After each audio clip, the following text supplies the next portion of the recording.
Okay, so we're here this morning on Brian Daniel's farm and we're going to discuss feed security for winter 2022-2023 in light, I suppose, of the high input costs currently. The first thing we're going to do, and we've done on Brian's farm, is to look at the feed budget. So we have assessed to see how many animals are going to be on Brian's farm for winter 2022-2023. So he's 57 in-calf heifers, 290 cows and 65 weanlings.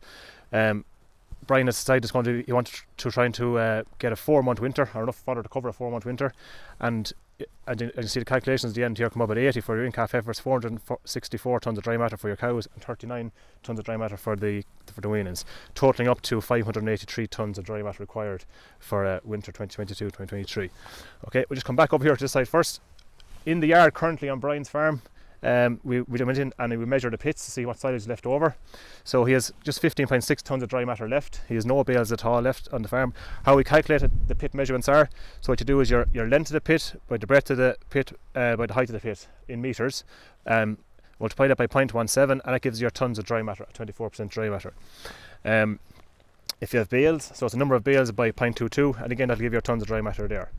So when we've done all the calculations up, on Brian's farm then, his first cut silage, I suppose, he's looking to cut 53 hectares. His second cut is 39.5 hectares, and a third cut of 17.06 hectares. When we added all them up at a 5-tonne crop for your first cut, a 4-tonne crop for your second cut of tonnes of dry matter this is now, and a 3-tonne crop for your third cut, we're leaving with a deficit, or a shortfall, I suppose, of 157 tonnes. Now in that, I suppose, we haven't calculated any surplus bales that Brian hopes to take off during the year from his paddocks on the milking platform, which he hopes to make up that. And bearing in mind too that he generally would be out probably more, he wouldn't be all out in for a 4-month winter for the cows, and they'd be out with 3 months, so he's probably trying to build in a surplus in there as well. Back to the chemical fertiliser. On the farm here on Brian's farm, he uses 80 kilograms of nitrogen per hectare on his non-clover swards and 60 on the clover swards. That includes slurry and chemical fertiliser. He also, I suppose, he applies his P and K based on his soil samples, and also sulphur as well,